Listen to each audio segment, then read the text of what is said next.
नमस्कार, NBC 24 देख रहे हैं आप और आपके साथ मैं हूं दिव्या। उत्तर प्रदेश की राजनीति में लगातार पिछड़ती जा रही बहुजन समाज पार्टी यानी कि बीएसपी अब बिहार में अपनी खोई हुई जमीन तलाशने में जुट गई है। पार्टी सुप्रीमो मायावती ने आगामी 2025 के बिहार विधानसभा चुनाव को ध्यान में रखते हुए एक बड़ा दांव खेला है। उन्होंने अपने भतीजे आकाश आनंद को मुख्य राष्ट्र समन्वयक बनाकर उन्हें बिहार की सियासत में उतार दिया है।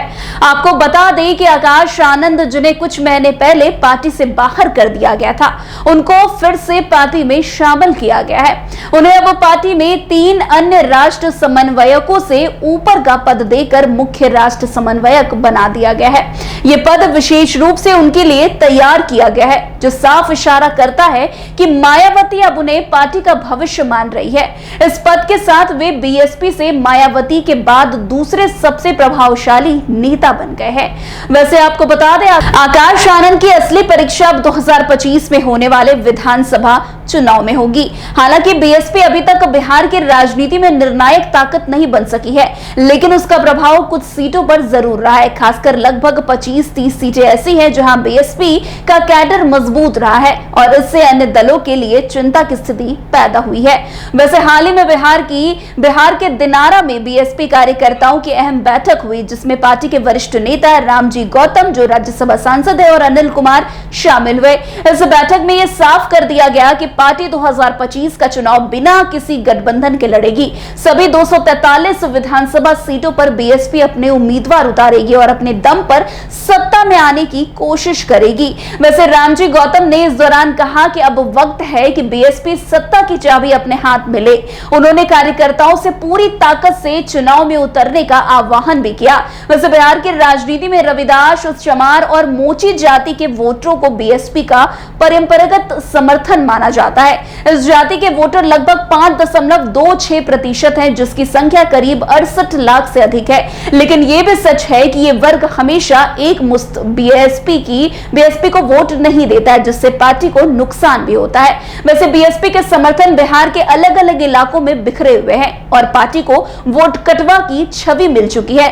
वैसे बीएसपी की बिहार में राजनीतिक यात्रा कुछ खास सफल नहीं रही है। 2000 में पार्टी ने 5 सीटें जीती थी, लेकिन सभी विधायक लालू यादव की आरजेडी में चले गए। तो वहीं 2005 फरवरी में 2 सीटें मिली बसपा को और नवंबर 2005 में 4 सीटें, लेकिन जीतने वाले सभी जेडीयू में शामिल हो गए। तो वहीं 2009 उपचुनाव में नौतन सीट पर जीत हासिल हुई, पर बाद में वो प्रत्याशी बीजेपी में चला गया। 2010 और 2015 के चुनाव में बीएसपी का खाता तक नहीं खुला। तो वहीं 2020 में केवल 1 सीट चैनपुर से मोहम्मद जमा खान ने जीती, लेकिन वो भी जेडीयू में जाकर मंत्री बन गए। इस तरह जीत मिलते ही बीएसपी के नेता दूसरी पार्टी में चले जाते हैं, जिससे पार्टी की छवि, जनाधार दोनों कमजोर हो जाते हैं।